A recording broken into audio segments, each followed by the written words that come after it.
Chapter 36. Shoyo walked into the production offices trying to portray an air of confidence he didn't actually feel.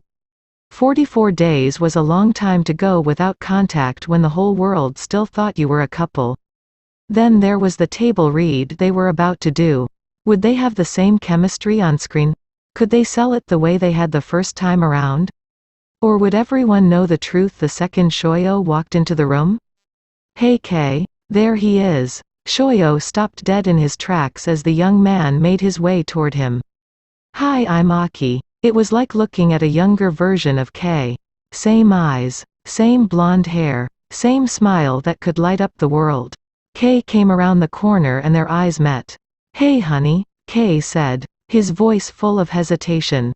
Okay, so they were going to perpetuate the lie a little longer. Shoyo quickly pulled himself together and said, Hey babe, he looked at Aki. You must be the brother. Akiteru. This is Shoyo. Kei stood next to Shoyo and put a hand on his back. Barely brushing his blouse. This is my little brother. He's staying with me until he moves into his dorm next month. UCLA. His voice was full of pride. And it's great to finally meet my brother's boyfriend. He really can't stop talking about you. Yeah. Shoyo glanced at Kei and then offered his hand. It's nice to meet you too. Akiteru. Well, I should get out of your hair for a while. Yachi said she'd show me around some more and then take me to lunch. See you for dinner tonight? I'm manning the grill. Kei leaned in. Seriously, he makes the best grilled shrimp. You'd love it. Oh, Shoyo wasn't sure what to say next. I just got back in town. They both just stared, waiting for him to accept the invitation. I guess, maybe, I could swing that. He could always back out later. Jet lag, headache. He'd come up with something. Kei smiled from ear to ear. Good. Yachi and her husband will be there as well. One last celebration of our freedom before we're back to long shooting days. Shoyo tried to hide his surprise. Kei didn't entertain in his home. It was his private refuge. See you tonight. Aki jogged away, leaving them standing there alone. It's good to see you. Kei looked Shoyo up and down. You look amazing as always. Shoyo turned and slowly led them to the conference room. So do you. He kept his eyes forward, wondering if it would help to tell the truth. Maybe if it was out in the open, his heart would stop trying to hammer its way out of his chest. I'm nervous about this table read. Why? Kei kept his hands behind his back as they walked. What if we've lost it? What if everything the audience saw and loved last season is gone? And when are you going to announce our breakup to the world? He didn't mean for that last part to come out. But every day, he'd woken up expecting to see an email from Tadashi with the press release he'd be sending out later in the day. Kei Tsukihina and Shoyo Hinata remain good friends. Blah blah blah. But that email never came. Shoyo had said it kind of loudly too. And the way Kei was glancing around to see if anyone had heard made him regret blurting it out like that. Sorry, he whispered. No, it's okay. Kei started walking again. Akiteru wanted to see the set. I hadn't really thought about his reaction to seeing you here. You don't have to come to dinner tonight. I know it'll be awkward for you. Oh yeah? And what excuse will you make for your boyfriend this time? I can imagine there have been some real doozies in the last 2 months. I tell everyone the same thing. That you're in New York. Settling up your life so you can move out here with me. Shoyo stopped and turned to him. We have to stop this charade, Kei. What good does it do anyone to keep living this lie? I know. Kei folded his arms and looked at the floor. Can you give me another week? I just need to figure out how to tell the world that I managed to fuck up the best thing I've ever had. The door opened and a production assistant waved them into the room. We're ready to go, fellas. Welcome to season 7. Shoyo didn't share the woman's excitement. Yes, he was so happy to have a job. But he was seriously concerned about their on-screen chemistry. Everything was riding on it still being there. He gestured with his hand to Kei. After you. Okay. Scene 5, one of the writers said. Just a refresher on where we left the Leo/Colin arc last season.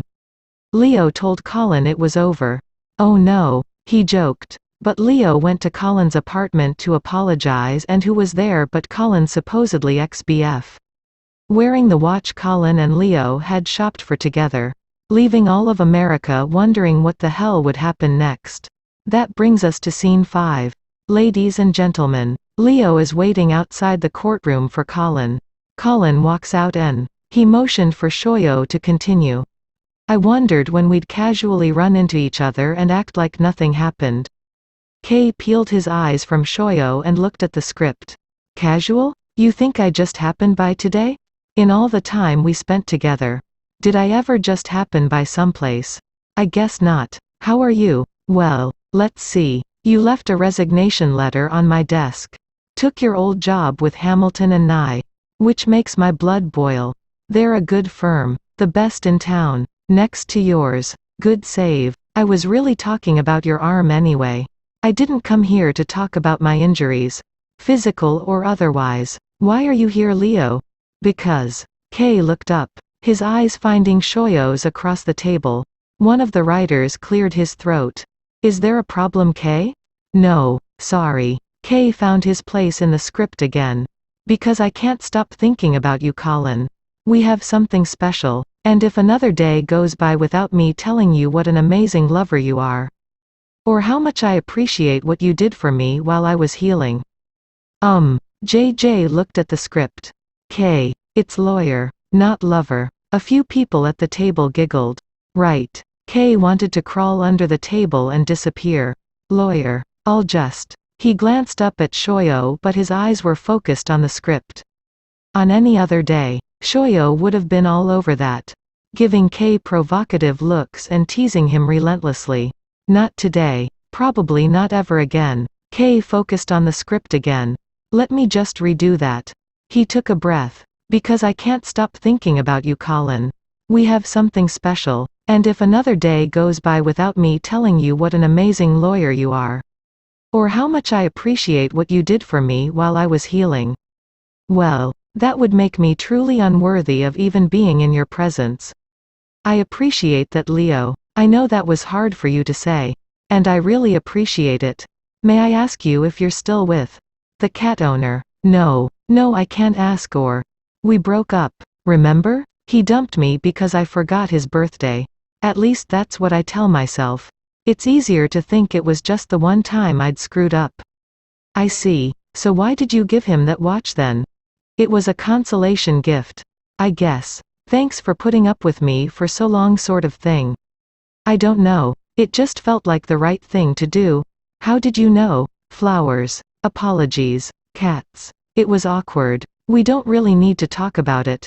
Do we? No, we don't. It was good seeing you again, Leo.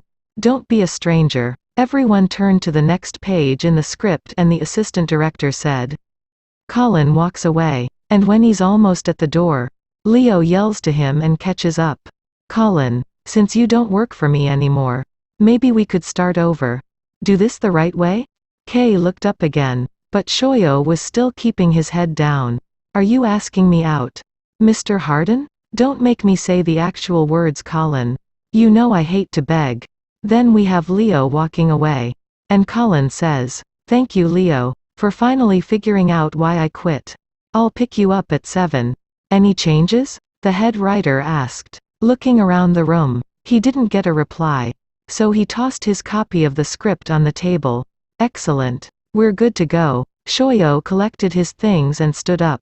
Kei did the same. He wanted to follow Shoyo and get a final confirmation that he'd be at his house for dinner.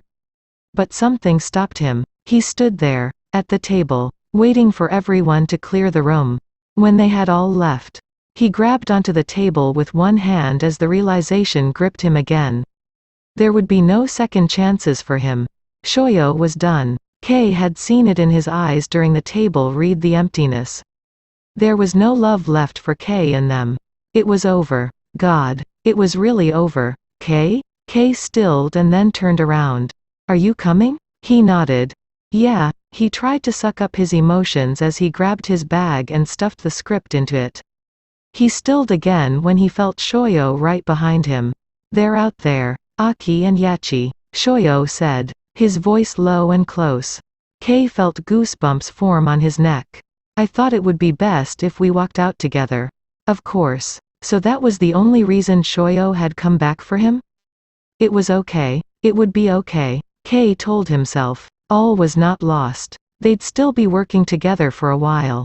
When all was said and done, they'd still be friends. They would, right? He looked up and met Shoyo's gaze. He wanted to grab him around the waist and rest his head on Shoyo's chest while he begged for forgiveness. He wanted to convince Shoyo that he wasn't Tobio. He was better than Tobio, even though his actions said otherwise. But those eyes were still empty, still void of the love they once held. Kei followed Shoyo out of the room. Yachi spotted them and waved as she jogged over. We missed you. She wrapped her arms around Shoyo's shoulders. She held on tight for a few seconds and then released him. You look amazing. What's different? I didn't look amazing before? Shoyo joked. And I missed you too, Yachi. You're good for my ego. Yachi narrowed her eyes as he stepped back. You put little highlights in your hair. It's gorgeous. The way they frame your face. Shoyo shrugged. Thought I'd try something new. And those jeans. Yachi wagged her finger up and down Shoyo's body. So sexy. Okay, Yachi. Kei gestured with his head toward Akiteru. Akiteru grinned. No. She's right, sis. Your boyfriend is smokin'. Kei wanted to take a step closer and wrap his arm around Shoyo's waist, claiming him. But Yachi knew the truth. Even if Akiteru didn't, he felt embarrassed, putting on a show for them. And then he felt an arm wrap around his waist, pulling him closer. Just trying to keep up with my superstar boyfriend, Shoyo said with a smile. The smile was for Yachi and Akiteru. He didn't look at Kei at first. And then he did. See you later, babe? The babe nickname. Kei knew it wasn't real when he'd said it. And he knew it even more so when Shoyo said it. But at least it was preceded by something good.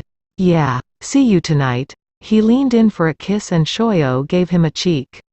It was better than nothing. Yachi poured a glass of wine and handed it to Kei. Take this to your boyfriend. She motioned with her head toward the sliding glass door. He's not my god, Kei. Yachi pushed him toward the door. He never will be unless you try. He's done. Can't you see it? The way he looks at me. All dead-eyed? It's not dead silly. It's sad. He looks at you with sad eyes. Because he lost you too. Yeah, no. They'd sat at opposite ends of the table during dinner. To everyone else, it probably looked like two heads of the household entertaining their guests appropriately. But Kei knew better. Shoyo had purposely chosen the seat farthest away from him. Every time their eyes met, Shoyo would look away, finding a sudden interest in the painting on the wall or his own hands.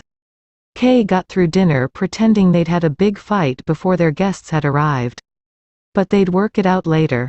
In bed, it was the only way he could sit there and not tear up the stairs to his bedroom in a fit of tears. The pretending helped, but it also broke his heart. Because how perfect would it be if it were true that his husband might be a little bit miffed at him for inviting people over without any notice. But he was still his husband. And he'd still be there in the morning. Kei stepped outside, 2 glasses of wine in hand. He glanced back at Yachi and got a finger pointed at Shoyo. Fine, he whispered. Kei watched as Yachi folded her arms and smiled, looking all proud of herself. Damn assistant. Assisting where she shouldn't be. He gulped down some wine from his glass and slowly made his way over to Shoyo. I thought you might like another glass. Since you took a cab here tonight. There was a slight breeze blowing through Shoyo's hair. He looked absolutely stunning standing there in the dimming light. He looked like summertime in his white linen pants, blue gauze blouse, and flat sandals. Kei's mind immediately went back to Napa. Shoyo trying to wrap his mind around the fact that Kei loved him for real. God, how could he have let it all go so wrong? How could this gorgeous man not still be his? Shoyo took the glass and turned back toward the setting sun. I forgot how much I loved this. Watching the sunset. I always knew where to find you at dusk. Kei stood next to Shoyo, leaving a little bit of breathing room between them. Thanks for showing up again. I can't thank you enough for making me look like a decent person to my brother. Shoyo took a sip of wine and cradled the glass on his folded arms. He's a nice kid. Your brother. Yeah, he is. Kei glanced over at Akiteru, who was sitting on a lounge chair, chatting with Yachi's husband. He said if I hadn't gotten in touch with them, he would have sought me out when he moved to LA. And your father? How did that go? Kei said with a shrug. It went okay. It wasn't easy seeing him again. I'm proud of you. Shoyo turned around, facing the house. This place was a mausoleum when I moved in. And now you're having cast parties. Dinner parties. You heard about the cast party? Kei shook his head as he chuckled. God. This place was a mess. Blood on the patio. Food everywhere. Shoyo raised an eyebrow. Blood? JJ's 8-year-old slugged Laura's 10-year-old right on the nose. Got his little ass grounded for most of the time you were gone. It was ugly for a while. But we all pushed through it and came out the other side better people. Mostly me. I'm a better person now. Kei quipped. That corncob that's been stuck up my ass is a little looser now. Shoyo chuckled. Good to know. Vera cleaned up the blood. But not before I put crime scene tape around it. Kei glanced at Shoyo. Yeah. He was surprised to hear Vera's name. It made Kei smile. We're tight now. Me and Vera. She made the salsa that everyone devoured tonight. Shoyo took another sip of wine while he eyed Kei, appearing to give him the once-over to see if he could be trusted. So, how about you, Sho? How did it go in New York? With your dad's apartment? It seems we both took each other's advice. You're keeping the apartment. It wasn't a question, more of a statement of satisfaction that Shoyo had taken Kei's advice to heart. I am. For now, at least. I'm selling my place as soon as the renter's lease is up.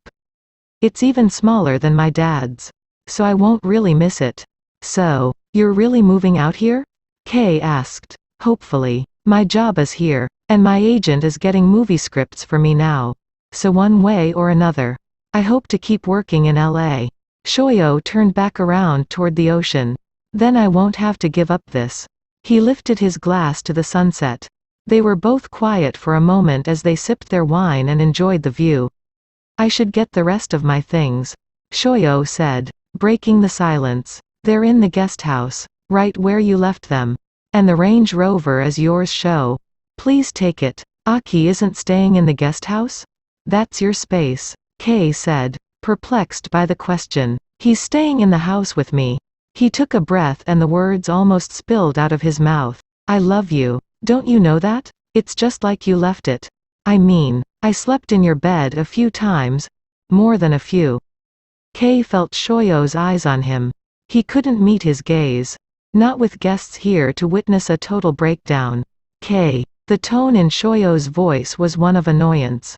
He obviously didn't want to have this conversation in front of guests any more than Kei did. Or probably at all. He was done. Why couldn't Kei get that through his head? It's okay. I know it's over. Kei covered his mouth with his hand to keep his lip from quivering. Thank you for coming tonight. He sped into the house, leaving Shoyo standing there. Shoyo helped Yachi clean up the kitchen. Surprisingly, Yachi didn't ask why Kei had gone to his room and not come back out. She just quietly helped and then hugged Shoyo goodbye when she left with her husband. During dinner, Shoyo had noticed that Yachi and Kei seemed closer now. They'd caught him up on the latest storylines happening on Light of Day. Almost as if they'd watched the soap together. And Yachi knew exactly where everything was in the kitchen. Which wasn't how it used to be. She'd hardly spent any time in Kei's house before Shoyo had arrived. Things were different. And that was a good thing. Shoyo supposed. He got a bottle of water out of the fridge and leaned against the counter. Needing to hydrate so he wouldn't have a headache in the morning with all the wine he'd consumed before. During and after dinner, he took a long swallow. Akiteru was still outside on a lounge chair with earbuds in his ears, jamming away to his music. Shoyo set the half-empty bottle on the counter and went back out there. He quickly pulled the earbuds out. Do you need help with anything? No, I just need to get a few things out of the guest house. Sure. Do you think it would be okay if I had another beer? I only had one at dinner. Shoyo thought it was sweet he would even ask. So he gave him a nod. Even though it wasn't really his decision. Just one more. He turned and stared at the guest house. Wondering why his feet had stopped working. He should go out there and collect his things. This new version of K would most likely invite more guests to stay with him. And very soon, the charade would be over. Which meant Margaret would probably show up to comfort her son after his breakup. Whether K liked it or not. Shoyo liked Margaret. Yeah, she could be a little pushy. But her heart was in the right place. And there was no question she loved K very much. Shoyo should go get his things. He should definitely not go back into the main house. And yet, he turned and went inside. He stood at the bottom of the stairs knowing what he should do. It did not include staring at the stairs. Wondering how many times he'd climbed them to get to K. To take care of him. Love him, even when he wasn't supposed to. Sneak little peeks at his gorgeous body. Lust after him. If truth be told, stop. Shoyo, stop while you still can. You've been so strong. Just go back to that hotel room and drink away the pain. 2 steps. Akiteru is here. What if you say the wrong thing and K yells at you? What will that poor kid think? He won't think anything. He's drinking a beer and listening to music.